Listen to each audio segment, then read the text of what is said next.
प्रसाद यस्या प्रसादान्नो गति कुतोऽपि ध्यायं शिवं तस्य दशस्ति सन्धं वन्दे तुलसी चरणारविन्दम् अजानुलम्बितभुजौ कनकावदातौ संकीर्तनैव पीतरौ कमलायताक्षौ विश्वम्भरौ द्विजवरौ युगधर्मपालौ वन्दे जगत्प्रियकरौ करुणावतारौ कालान्नष्टं भक्तियोगं निजमिह प्रादुष्कर्तुं श्रीकृष्णचैतन्यनाम आविर्भूतस्तस्य पादारविन्दे गाढं गाढमनियतां चित्तवृन्दो नित्यानन्दरस्तुभ्यं प्रेमानन्दप्रदायिने कलौ कल्मषनाशाय जह्नवापतुर्भुः वरापिराविरामं मृगमदतिलकं कुण्डलाक्रान्तगन्धं पञ्चाक्षं कम्बुकण्ठं स्मितशुभकं मुखं साधरे नष्टवीं श्यामं शान्तं त्रिभङ्गं रविकरवसनं भूषितं परिजयन्तं वन्दे वृन्दावनस्थं युवतिशतवृतं ब्रह्म गोपालवीर महाभावस्वरूपातं कृष्णप्रियावर्यसि प्रेम भक्ति प्रदे देवी राधिके तं नमामि वृन्दावै तुलसी वै प्रिया वै केशवस्य च कृष्ण भक्ति प्रदे देवी सत्यवत्यै नमो नमः वाञ्छाकल्पतरुभ्यश्च कृपासिन्धुभ्येव च पतितानां पावनेभ्यो वैष्णवेभ्यो नमो नमः तुलसीगानं यत्र यत्र पद्मगुणानि च पुराणोपशनं यत्र तत्र सन्निहितो जय रूप सनातन भट्ट रघुनाथ श्रीजीव गोपाल भट्ट दास रघुनाथ এই ছয় গোসাইয়ের করি চরণবন্দন যাহা হইতে বিঘ্ননাশী ভবিষ্যৎ নারায়ণং নমস্কৃত্য নরং চৈব নরোত্তমং দেবীং সরস্বতীং ব্যাসং ততো জয়ং উদীরয়েৎ নমো ধর্মায় মহতে নমো কৃষ্ণায় বিদতে ব্রাহ্মণেভ্যো নমস্কৃত্য ধর্মাन् ভক্তি সনাতনम् वन्देऽहं श्रीगुरुं श्रीयुतपदकमलं श्रीगुरुं वैष्णवांश्च श्रीरूपं साग्रजातं सहगण रघुनाथान्वितं तं सजीवं साद्वैतं सावधूतं परिजनसहितं श्रीकृष्णचैतन्यदेवं राधाकृष्णपादान् सहगण ललिता श्रीविशाखान्वितांश्च गुरवे गौरचन्द्राय राधिकायै तदालय कृष्णाय कृष्णभक्ताय तद्भक्ताय नमो नमः दीनादो मुरारे निषादो मुरारे दीनार्थी मुरारे निषार्थी मुरारे दीनान्ते मुरारे निशान्ते मुरारे तमेव गतिर्नस्त तमेव गतिर्न अनार्पित चली गेছি আতে করুণায় অবতীর্ণ করো সমর্পয়তু উন্নত উজ্জ্বল স্বামী সভক্তিস্নেহ হরিপুরট সুন্দর দুটি কদম্ব সন্দীপিত সদা হৃদয় কন্দরে স্ফুরতু বসসি নন্দন অদ্বৈত প্রকটীকৃত নরহরি কৃষ্ণ স্বরূপপ্রিয় নিত্যানন্দ সব সনাতন গতি শিরূপনিকেতন লক্ষ্মী প্রাণপতি গদাধর রসোল্লাসী জগন্নাথ শঙ্খ পঙ্খ সবার সদ সদর দাম দেব শচী নন্দন সংসার সিন্ধু তন্ডী হিলমিলিশ্যাত সংকীর্তনামৃতরসে রমতে মনস্যে রামপুরৌ বিহরণে যদি চিত্তবৃত্তি চৈতন্য চন্দ্র চরণে শরণাং প্রয়াতু হরে কৃষ্ণ কৃষ্ণ কৃষ্ণ হরে হরে হরে রাম রাম রাম হরে হরে নিগম কল্পতরুর পরিতম ফলমৃত্যুকৌ খাদে অমৃত ধ্রুব সংমিলিত পিবত ভাগবত রসভাগ মুহুরহ রসিকা ভুবি ভাবুকা নিত্যানন্দ সহিত গো রঙ্গ জয়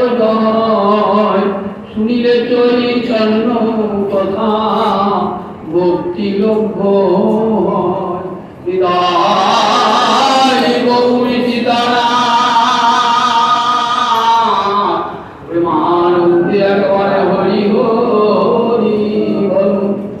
হৃদয় গৌরী সীতারাম প্রেমানন্দে একবার হরি হরি বল। হৃদয় গৌরী সীতারাম প্রেমানন্দে একবার হরি হরি বল। ওই আছেন হবে না আমার মহাপ্রভুর যত দাস, সবার চরণ মন্দির দন্তে করি ঘাস। ভজ শ্রী কৃষ্ণ চৈতন্য প্রভু নিত্যানন্দ শ্রী অদ্বৈত গদাধর শিবাসাদি গৌরী ভক্ত বৃন্দ। জয় নিতাই জয় নিতাই জয় নিতাই। সমবেত ভক্তবৃন্দে চরণে আমার কোটি কোটি দণ্ডবত প্রণিপাত। শ্রী চৈতন্য চৈতামৃতের মধ্যলীলায় সনাতন শিক্ষার কথা আপনারা শুনছেন প্রায় দীর্ঘ কয়েক মাস। অভিধ তত্ত্বের কথা মহাপ্রভু সনাতনকে উপলক্ষ করে বিশ্বজীবকে শিক্ষা দান করেছেন। অভিধ মানে অভিধীয়তে অনেক ইতি, যার দ্বারা ভগবানকে পাওয়া যায় বা জানা যায় তারই নাম হলো অভিধেয়। জ্ঞানীরা বলেন জ্ঞান অভিধেয়, যোগীরা বলেন যোগ অভিধেয়, তপস্যা বলেন তপস্যা অভিধেয়, ভক্তরা বলেন ভক্তি অভিধেয়। সাধু গোসাইপাদ বিচার করে দেখিয়েছেন যে ভক্তি হলো অভিধেয় প্রধান। যোগ জ্ঞান নিষ্কাম কর্ম এরা ভক্তির মুখ পানে চেয়ে থাকে, কিন্তু ভক্তি স্বতন্ত্রা নিরপেক্ষা কারো মুখের পানে চেয়ে থাকে না। কর্মের জ্ঞানের যোগে কারো মুখের পানে ভক্তি মহারানী চেয়ে থাকেন না, কিন্তু কর্ম জ্ঞান যোগ তপস্যা এরা ভক্তির মুখের পানে চেয়ে থাকেন। আবার কর্ম জ্ঞান যোগ এদের অধিকারী ভেদ আছে। সবাই কর্মাধিকারী নন, সবাই জ্ঞানাধিকারী নন, সবাই যোগাধিকারী নন, কিন্তু ভক্তি এমনই সার্বজনীন, জাতি ধর্ম নির্বিশেষে ব্রাহ্মণ শূদ্র নির্বিশেষে সকলের কাছেই গ্রহণযোগ্য।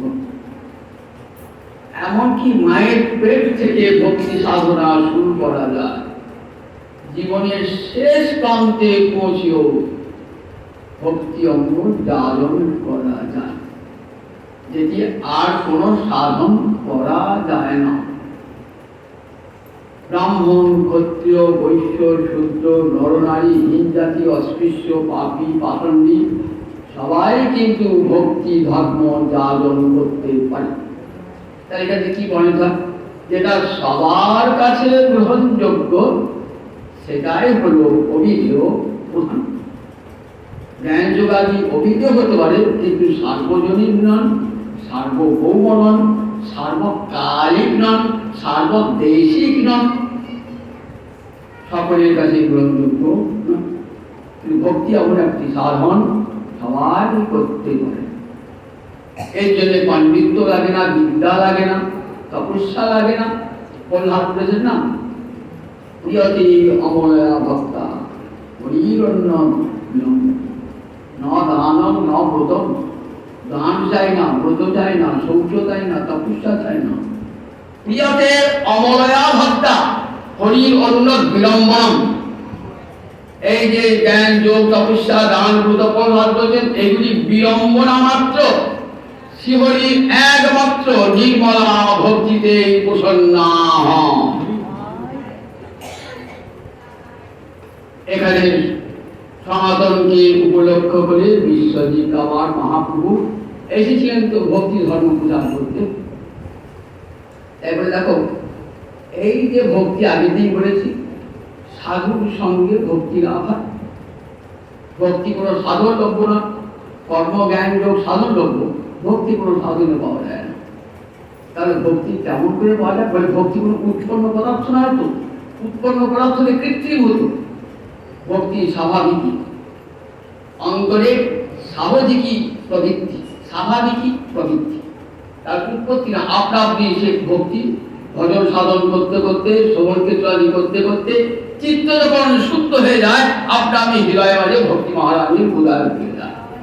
তাই ভক্তি স্বাভাবিকই, ভক্তি সাহজিকই। সাহজিকই বললেন, দেখো এই কৃষ্ণ ভক্তি জন্মমূল হয় সাধু সঙ্গ। সাধু লক্ষণ করে আগে শুনিয়েছি, তিতিক্ষব কারুণিকা সুহৃদ সর্বদেহিনাম প্রশান্তা প্রশান্তা বিমন্নব অজাত শত্রব সাধব সাধুষণা। তুমি তো আগে দিয়ে শুনিয়ে গেছি সাধু কেমন। আমরা সাধু বলতে বুঝি গেরুয়া কাপড় আছে, আশ্রমে বিষা আছে, একটা ত্রিশূল নিয়ে আসে, বিরাট জটা রেখেছে, সেতু ভাগবত, এসব সাধু কথা বলেন না। এসব সাধুর কথা বলেন নাই।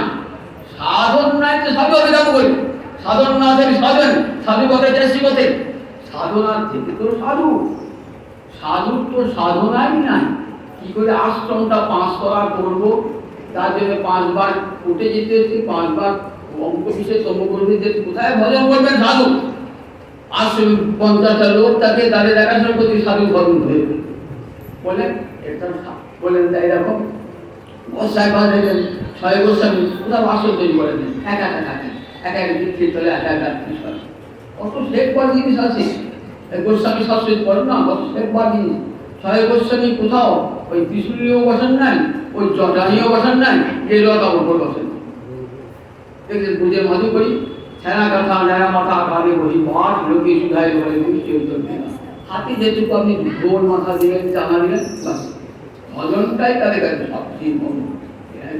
সাধু সন্তুষ্টি সাধু রূপ সনাতন 6 গোস্বামী জীবন বলুন, দেখবেন কেমন কেমন যদি জীবন সর্বস্ব কেমন করে হেরায় পরিত্যাগ করে কেমন করে সাধন জীবন যাপন করছে। তাই এরকম সাধু সঙ্গ করে কি হয়? কৃষ্ণ ভক্তি জন্মমূল হয় সাধু সঙ্গ। বলেন কৃষ্ণ ভক্তি জন্মায় এই সাধুর সঙ্গে।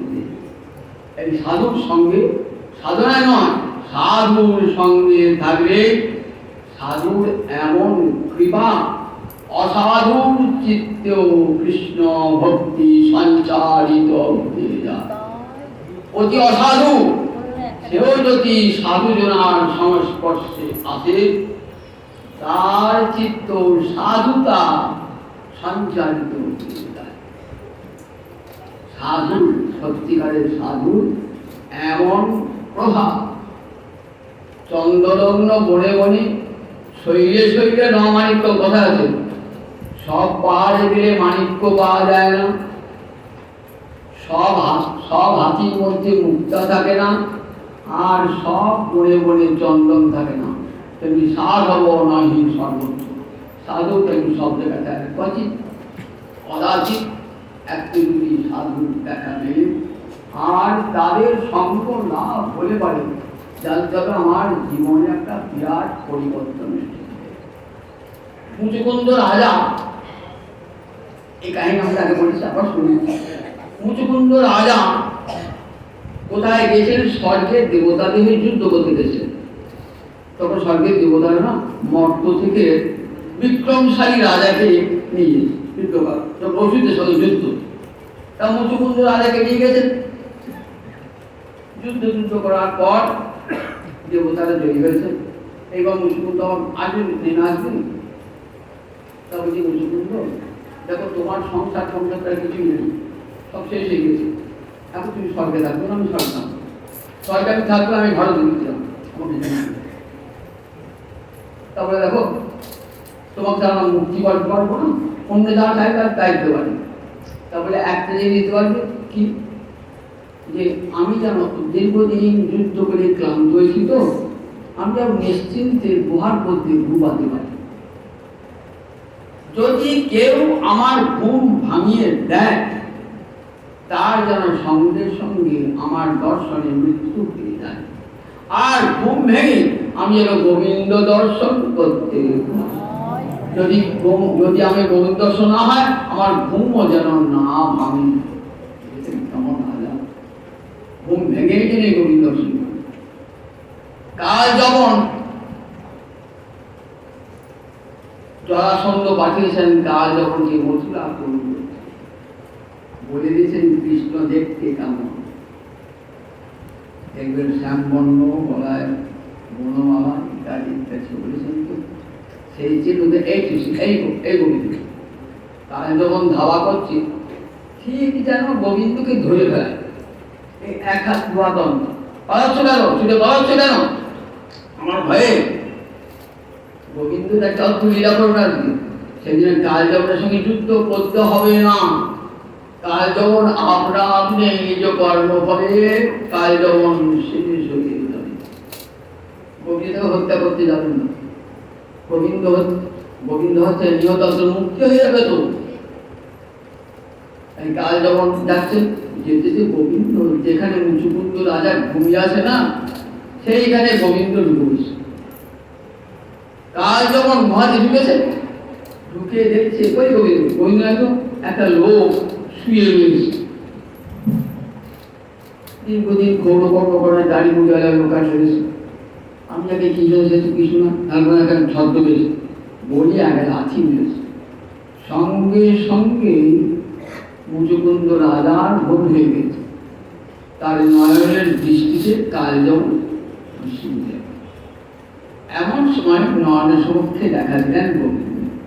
মুচুকুন্দ রাজার কৃষ্ণ ভক্তি ছিল, তো তাই কৃষ্ণ দর্শন করলেন। বলছেন তখন মুচুকুন্দ রাজা বলছেন, সৎসঙ্গম জড়হি তদেব পরা বলেছে তৈ জায়তে রথি। সৎসঙ্গম জড়হি, এই ব্রহ্মাণ্ড ভ্রমণ করতে করতে করতে করতে করতে কতবার এসেছি মায়ের গর্ভে, আবার মৃত্যু এলে জন্ম মৃত্যু হতে হতে হতে হতে হতে ঘুরপাক করতে করতে হয়তো কোন এক জন্মে সাধু দর্শন হয়ে গেল। সৎসঙ্গম জড়হি, যেই সাধু সঙ্গ হয়ে গেল তখন কি হবে তা বললেন। তখন তবেই সদেবত শতগুণ শতাঙ্গতি, ভগবান সাধুদের গতি পলা বলেছে, অর্থাৎ ইহলোকের পরলোকের যিনি অধীশ্বর, অনন্তকরী ব্রহ্মাণ্ডের অধীশ্বর, সেই গোবিন্দের মতি মুচুকুন্দ রাজা বলছে, ব্রহ্মাণ্ড ভূমিতে ভূমিতে কোন ভাগ্যবান যে গুরু কৃষ্ণ প্রসাদে পায় ভক্তিরতামি, মালি হইয়া সেই বিহিত করে আরো শ্রবণ কীর্তন জলে করয়ে রূপ গোস্বামী ভক্তি মহাপুরুষ বলেছেন, ভক্তি চাখাইতে তার কহিরাগ্নি, তুমি বিস্তার করবে মহাপ্রভুর আদেশ রাজ্য বলি। বিশাল গ্রন্থ ভক্তির সামর্থ্য সিন্ধু এবং উজ্জ্বল মণি। সিন্ধু থেকে কি পাওয়া যায়? সিন্ধু থেকে মণি পাওয়া যায়। ভক্তিরসে সমুদ্র থেকে উজ্জ্বল নির্মণি রূপ গোস্বামী পাদের মহানাম। এই ব্রহ্মাণ্ড ভাগ্যবাদী, ব্রহ্মাণ্ড ভ্রমণ করতে করতে যদি সাধু সঙ্গ লাভ হয়ে যায়, তখনই গোবিন্দে মতি জন্মান। যত বিদ্বান হন, যত অভিজাত কুলে জন্মান, যত দান ব্রত তপস্যা থাক, তথাপি কৃষ্ণে মতি হবে না, হবে না, হবে না। বড় কুলে জন্মালেই কখনো কৃষ্ণ ভক্তি হয় না। বিদ্যান হলেই কখনো কৃষ্ণ ভক্তি হয় না। দান ধ্যান ব্রত তপস্যা করলে কৃষ্ণ ভক্তি হয় না।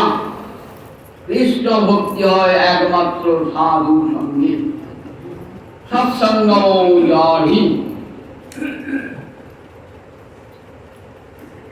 ব্রহ্মাণ্ড ঘুরতে ঘুরতে যদি কোনো প্রকারে সাধু সঙ্গ হয়ে যায়, তখন তোমাতে মতি জন্মা।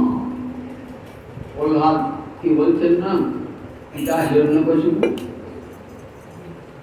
ছেলেকে বলছেন, প্রহ্লাদ তুই বলছিস সর্ববেদের সার কথা হরিভক্তি, কথা হরিভক্তি, কথা কথা বেদের দেখা বললে এই যে তোর গুরুদেবের সংগ্রাম, এরা তো বলছেন যে বেদের সার কথা হরিভক্তি। বললে পিতা, বেদ বললেও তার অর্থ উপলব্ধি হবে না যদি মহতের চরণ ধুলি মাথায় না থাকে। নৈশাং প্রতিষ্ঠাবৎ কুরুক্রমাঙ্গের পিসতি। কুরুক্র মানে গোবিন্দ, অঙ্গে মানে চরণ, গোবিন্দের চরণ স্পর্শ করে না যতক্ষণ পর্যন্ত নিষ্কিঞ্চনানাং মহিষাং পাদলজ অভিষেকম।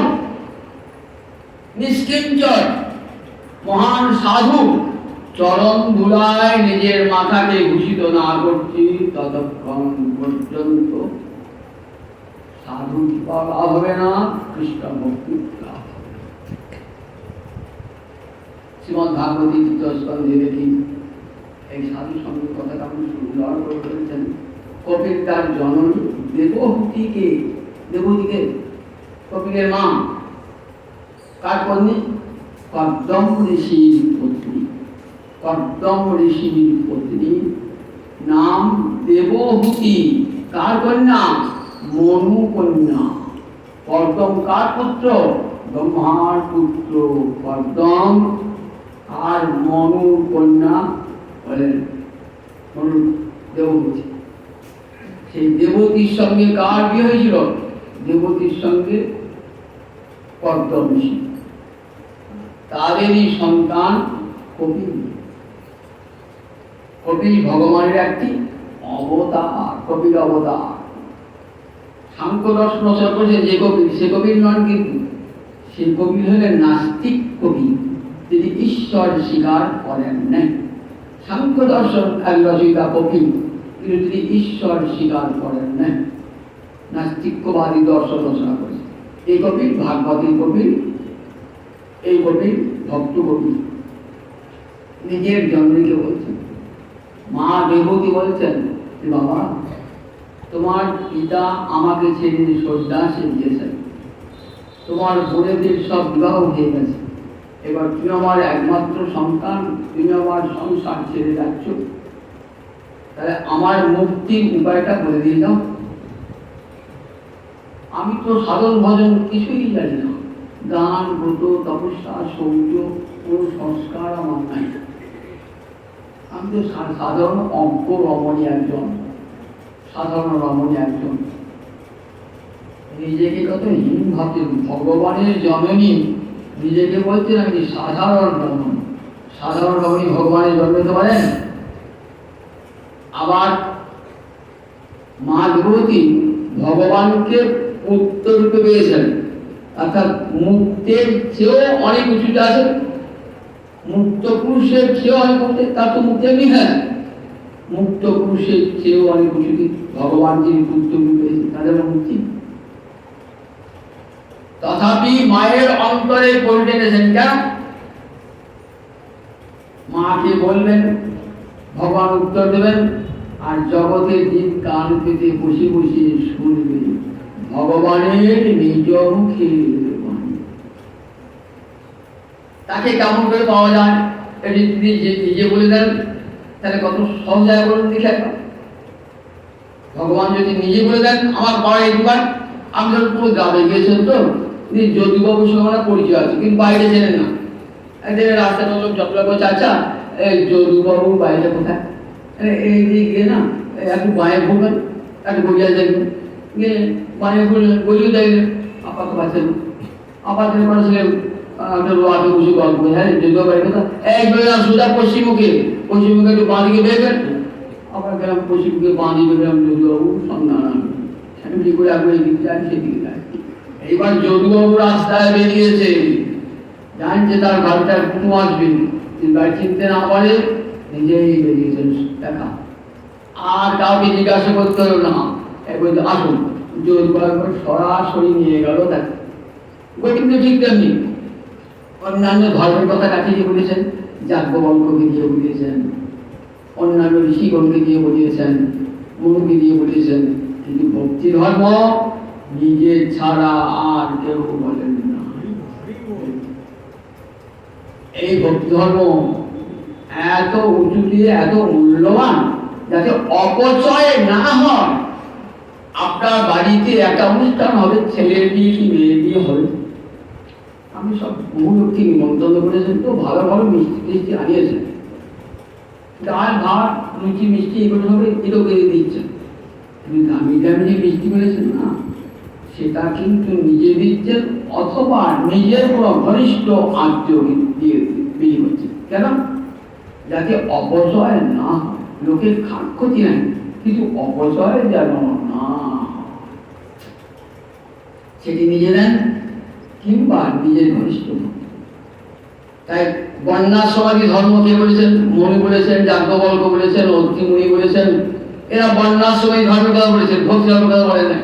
কারণ ভগবান ভাবে পৌঁছেছি সবাইকে যায় না, কি ভগবান নিজে বলেছেন, নবযোগীন্দ্র বলেছেন, দেবর্ষি নাল ঘনিষ্ঠ লোক তো প্রহ্লাদ বলেছেন, নিজের লোককে দিয়ে ভক্তি ধর্ম পরিবেশন করেছে।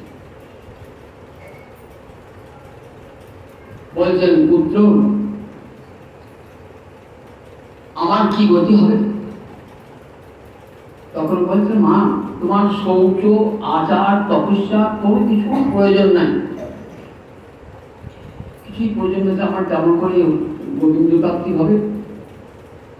ছেলে গোবিন্দকে পেটে ছেড়ে দিয়েছেন, দেখুন তথাপি বলছেন মা কেমন আমার কেমন মুক্তি হবে।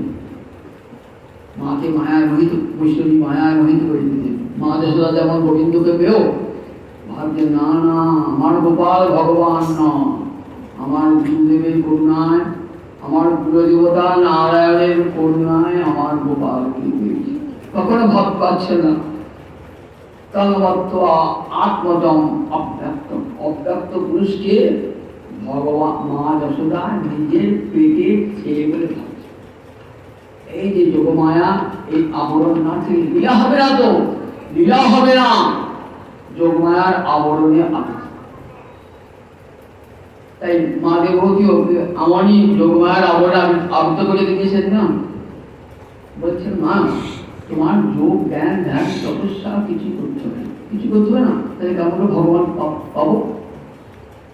শতাং প্রসঙ্গান মম বীর্য সংবিদ ভবন্তি হিকর্ণ রসায়না কথা তজ্জোষ্ণা কাশ্যপ বর্গবর্তনী শ্রদ্ধা আরতি ভক্তির অনুপ্রবিশতি।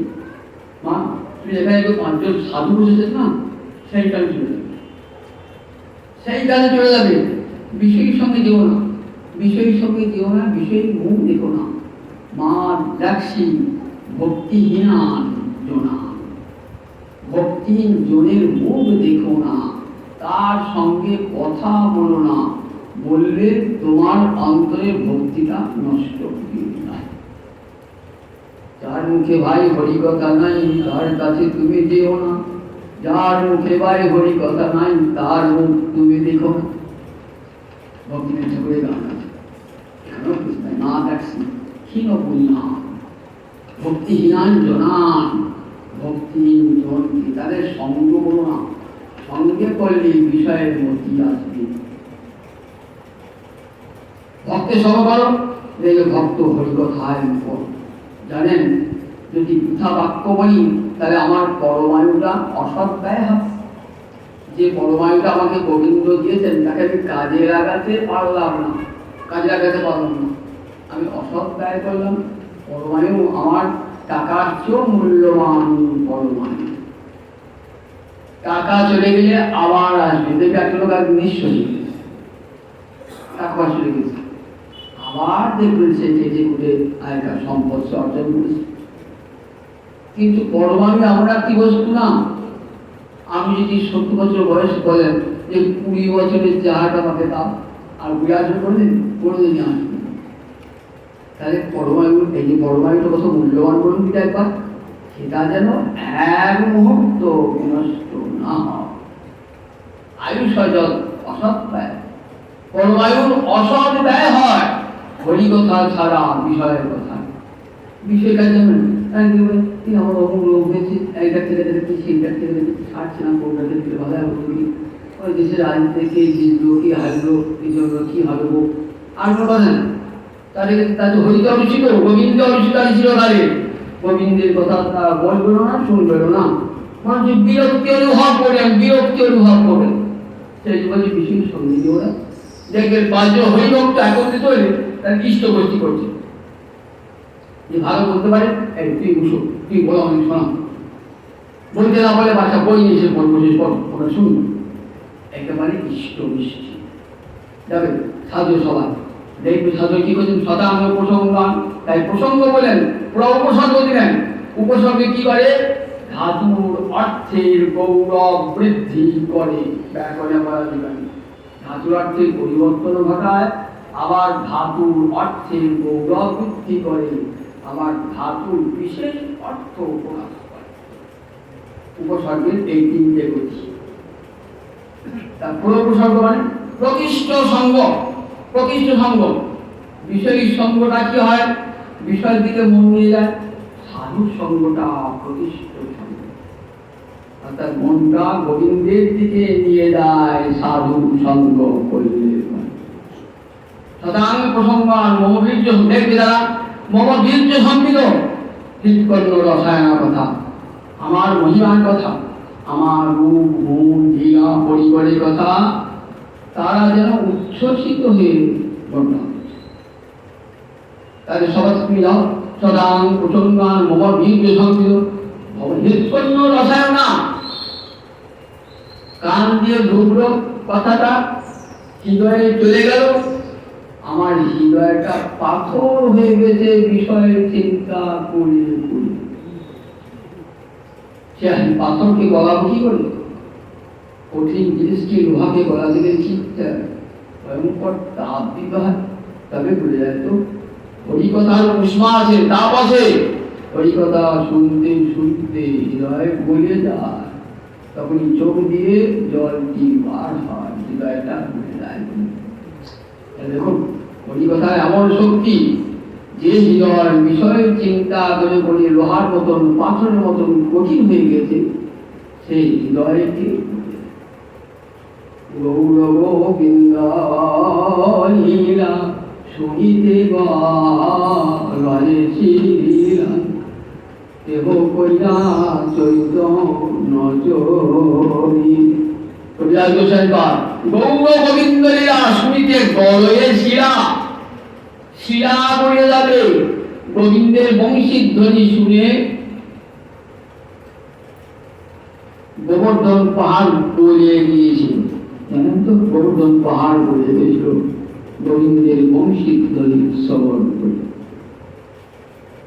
তাই হরিকথায় কি হয়? গৌর গোবিন্দ লীলা শুনিতে গলয়ে শিরা, শিরা তো বলতে দেয়, হৃদয় তো দূরের কথা, হৃৎকণ্ড হৃদয়টাকে রসায়িত করে দেয়। যে হৃদয়ে বিষয় চিন্তা ছিল না, রসবৈষা, তার আরাধনা না করলে হৃদয়টা রসায়িত হবে? বেদ কি বলেছেন? রসবৈষ রসং জীবানমূলম দোয়া আনন্দী ভবতি। ভগবান শ্রীহরি রসস্বরূপ, রসরাজ, তার উপাসনা করলে পারে যত দুঃখ কষ্ট বেদনা সব দূর হয়ে যায়, মনটা আনন্দে ভরে থাকে। লব্ধা আনন্দী ভবতি। সেই রসরাজ গোবিন্দের উপাসনার কথাই আমার মহাপ্রভু জগৎ বুঝে গেছেন। গোবিন্দের কথায় সেই রস আছে, হৃদয়কে রসায়িত করে দেয়। তাই মহাবীর্য সম্মিত আমার রূপ গুণ মহিমা লীলার কথা সাধুরা পঞ্চমুখে বলে চলেছেন। হৃৎকর্ণ তাদের হৃদয় রসায়িত হয়ে যায়।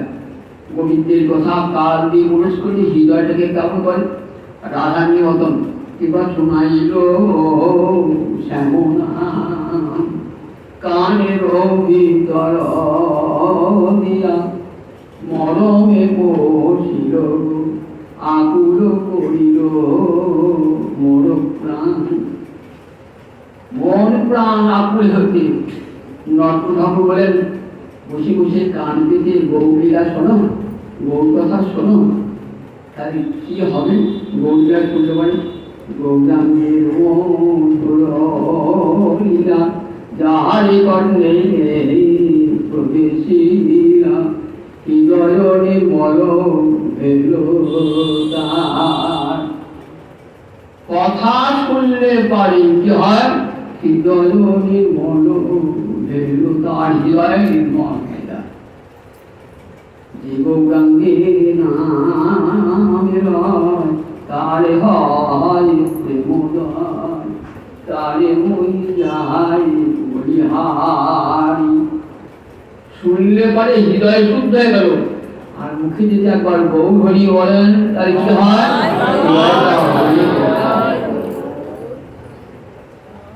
তাহলে দেখুন এই গৌর নাম, শ্যাম নাম, কৃষ্ণ নামে কি অপার অপার। তারপরে যাও সাধুরা বলছেন তো বিচিত্র কথা, আমার বিরাট কথা বর্ণনা করছেন তো বসে বসে কান পেতে শুনবে। তার যোশনা, যোশন মানে সংস্কৃত সেবা করা, কথার সেবা। এই যে বসে বসে সেবা করছেন না, ভাগবত সেবা হচ্ছে। ভাগবত সেবা ভগবানের সেবা তো করেনি, ভাগবতের সেবা করতে হবে। দুটো ভাগবত, একটা ভক্ত ভাগবত, একটা গ্রন্থ ভাগবত। এক ভাগবত ভক্তি রস শাস্ত্র, আর এক ভাগবত ভক্তি রস পত্র। তিনের সেবা ভক্ত ভগবান ভাগবত, তিনের সেবা ঠাকুর আমাদের বুঝে পড়িয়েছেন। বলে শুধু দেখো ভগবানের সেবা করলে হবে না, ভগবানের সেবা করতে হবে, ভক্তের সেবা করতে হবে, ভাগবতের সেবা করতে হবে। বিশেষ করে ভক্ত আর ভাগবতের সেবা করলে গোবিন্দ চরণে নির্বলাবতী উদয় দিলেন। আশু অপবর্গ বর্তনী শ্রদ্ধা রতির ভক্তির অনুক্রমে সেবা করলে যায় তর্জনা পঞ্চমী বিভক্তি আছে, হেত্তর্থে পঞ্চমী বিভক্তি তর্জনা। এই কথার সেবা করার সংশয় কি হয়? আশু খুব তাড়াতাড়ি, আশু মানে তাড়াতাড়ি, অপবর্গ বর্তনী, অপবর্গ মানে মুক্তি, বর্তমানে পথ, মুক্তির পথে তুমি যাত্রা করবে। পশ্চিমের কাছে কৃষ্ণ ভক্তের যে মুক্তি কোনটা? ভূমি লীন হয়ে যাওয়া, ভগবত থেকে লীন হয়ে যাওয়া না, কৃষ্ণ প্রেম লাভ করে কৃষ্ণ সেবাধিকার প্রাপ্ত হওয়া, সেই পথেই তুমি হাঁটবে। অপবর্গবান, এটি বৈষ্ণবরা মুক্তি বলে। কাকে মুক্তি বলে? ভাগবতে বলা আছে অন্যথা রূপম, অন্যথা রূপ পরিত্যাগ করে স্বরূপেরও ব্যবস্থিতি। অন্যথা রূপ আমি রাম শ্যাম যদু বধু ব্রাহ্মণ উকিল ডাক্তার হাকিম ইঞ্জিনিয়ার বলে গেছে অন্য রূপ, অন্যথা রূপ। এটা পরিত্যাগ করে অহং নিত্যং হরে দাস, আমি নিত্যকালে শ্রী হরি দাস, তার অংশ আমি, এই ভাবনার নামই মুক্তি। মুক্তি হিত্বা অন্যথা রূপং স্বরূপের ব্যবস্থিতি। আপন স্বরূপে যখন জীব ব্যবস্থিত হয়, আমি কৃষ্ণ দাস এই অভিমান যখন হয় ভক্তের অন্তরে, তখন জীবের মুক্তি। শ্রদ্ধা রতির ভক্তি অনুপ্রবিশতি। আগের দিন আমাদের ভক্তির ক্রমগুলা বুঝেছিলাম। আদু শ্রদ্ধা, তারপর সাধু সঙ্গ, তারপরে ভজন ক্রিয়া, তারপর অনর্থ নিবৃত্তি, তারপর নিষ্ঠা, তারপরে রুচি, তারপর আসক্তি, তারপরে ভাব, তারপরে প্রেম। কতগুলো ক্রম পার করে তবে প্রেম লাভ হয়ে যায়। তো এতগুলো পথ পার হয়ে তবে প্রেম লাভ হয়ে যায়। এর মাঝে আবার কত অনর্থে সাহায্য হয়ে যায়, প্রেম লাভের পথে প্রতিবন্ধ হয়ে যায়। কিন্তু হরিকথার সময় কেমন হতো? শ্রদ্ধা আশু বলে স্তরগুলো আর একটা একটা করে যেতে হবে না, একবারই শ্রদ্ধা রতি ভক্তি অন্তরিষ্ঠ। আমি বুঝতেই পারবে না যাবে আর কোনো স্তর পার করে। কিরকম শ্রী গোস্বামী পাদ ভক্তি রসামৃত একটা টিকা লিখেছেন, টিকাটার নাম দুর্গম সঙ্গমণি। সেই টিকায় বলছেন 100টা পদ্মের পাবি একত্র করে 100 পর খাই এক ছোট্ট সুবিধে প্রথম কথা যে বিদেশে না বিশেষ কথাটা জিনিস এতই পদ্ম কথা পদ্ম পাবু ধরো না, আমি খুব করে ফুটালেন পদ্ম কথা প্রথম পাবিটা দেখলেন 100 জিনিস, মানে ঠিক সেই রকম শতপত্র বেদনা বললেন ওই কৃষ্ণ কথা শুনতে শুনতে শ্রদ্ধা রতি ভক্তি অন্তর। আর আমাকে স্তরগুলো বাদ হতো না, আমি যে কখন বেরিয়ে এসেছেন প্রেমের পথে এসেছেন আর ওনাকে জানতেই হলো না, আমার কোনো সত্য আসে না, রতি আসে না, বলে এসে গেছে সব আপনি কখন আপনার বাসনা বসন যে খুঁজে গেছে জানতেই পারবো না। মাথার সন্ধ্যেবেলায় মদ খেয়ে রাস্তায় হাঁটছে, হাঁটতে হাঁটতে ভোরবেলা যখন পুঁছে দেখছে অঙ্গে আর বসন নেই, কোথায় যে তার বসন খুঁজে পড়েছে সে জানি না। ঠিক তেমনি কৃষ্ণ প্রেমে মাতার হয় না, কখন যে আমার বাসনা বসন খুশি খুলে করে জানতেই পারবেন না।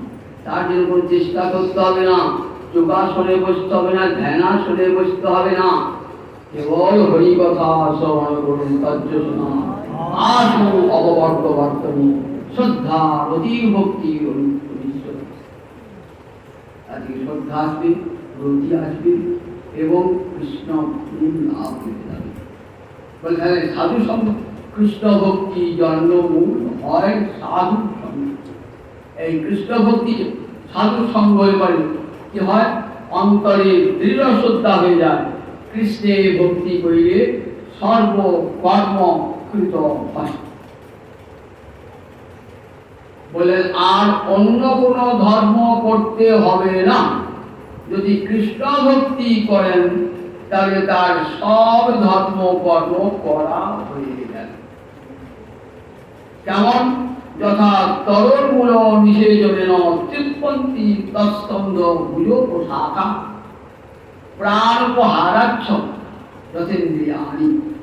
বললেন দেখো এই তুলসী গাছটা বাড়িতে লাগিয়েছেন তো, আমি রোজ জলটা ঢালেন কোথায় বলুন দিকে একবার, মুখে ঢালেন, তাহলে তুলসী মঞ্জরি তুলসী পাতা তুলসী ডালগুলো আপনার বিকশিত হবে। কারণ গাছেরা খায় কি দিয়ে, শিকড় দিয়ে খায়, তাই গাছের নাম পাদব, চরণ দিয়ে খায়, সেখানে তাদের গাছের একটা নাম পাদব, চরণ দিয়ে খায়।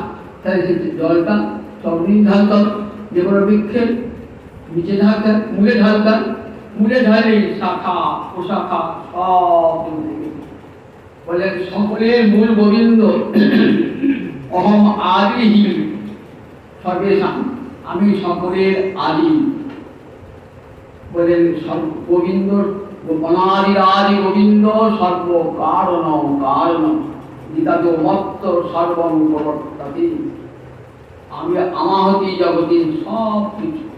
তাই সেই গোবিন্দ চরণে ভক্তি করলে কি হয়, সব দেব দেবী পূজা হয়ে যায়, সব সাধন ভজন হয়ে যায়, ধ্যান জ্ঞান সব যোগ সব হয়ে যায় কৃষ্ণ ভক্তিতে।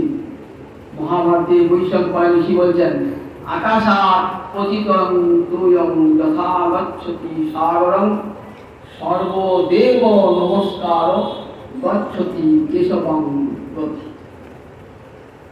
আকাশ থেকে যদি এক বিন্দু জল পড়ে দেখবেন জলটার গতি কোন দিকে, কি করে বুঝবো, আরো জল ঢালুন, আরো জল ঢালুন, আরো জল ঢালুন, আরো জল ঢালুন, জানতে জলটা এই নর্দমা, নর্দমা থেকে একবারে গঙ্গা, গঙ্গা থেকে একবারে সাগর। তাহলে এক বিন্দু জলের গতি প্রতি সাগরের দিকে গতি। ঠিক তেমনি একটা প্রণাম যদি গোবিন্দকে জানান না, সর্বদেব নমস্কার, সব দেবতা সেই নমস্কার। তাই কৃষ্ণের ভক্তি করিলে বললেন কৃষ্ণের সর্বকর্মকৃত হন। তাই জ্ঞান যোগাদির কথা সব বলে শেষে ভগবান বলেছেন সর্বধর্মান পরিত্যজ্য মাম একম শরণম, দেখে দেখে বলছে মাম একম, একমাত্র আমার চরণে শরণাগতি গ্রহণ করো। বর্ণাশ্রমাদি ধর্ম পরিত্যাগ করলে যদি পাপ হয়, অহং তাং সর্ব পাপেভ্য মোক্ষয়িষ্যামি। আমি তোমাকে সমস্ত পাপ হতে মুক্তি দান করব। মা সুচ আরম্ভ হলো, দেখুন অসত্যান অন্ন শেষ হলো মা সুচ। শাস্ত্র তাৎপর্য নির্ণয় করতে গেলে তার উপক্রমিক আছে, উপসংহার আছে। শ্রীমদ্ ভাগবতের প্রথমে সত্যং পরম ধীমহি, আবার শিশু সত্যং পরম ধীমহি। উপক্রমে যা উপসংহারে গোবিন্দ চরণে শরণাগতি। এই শরণাগতি কত প্রকার, তাকে বলে শরণাগতি, মুখে বলবে হয় না।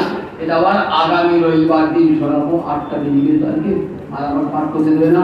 আর আগামী শনিবার, আগামী রবিবার আবার শোনাবো শরণাগতি কত প্রকারের সামগ্রিক, তাকে শরণাগতি বলে। এই বিস্তার করে শোনাবো আগামী সপ্তাহে রবিবার। জয় জয়। আজ এই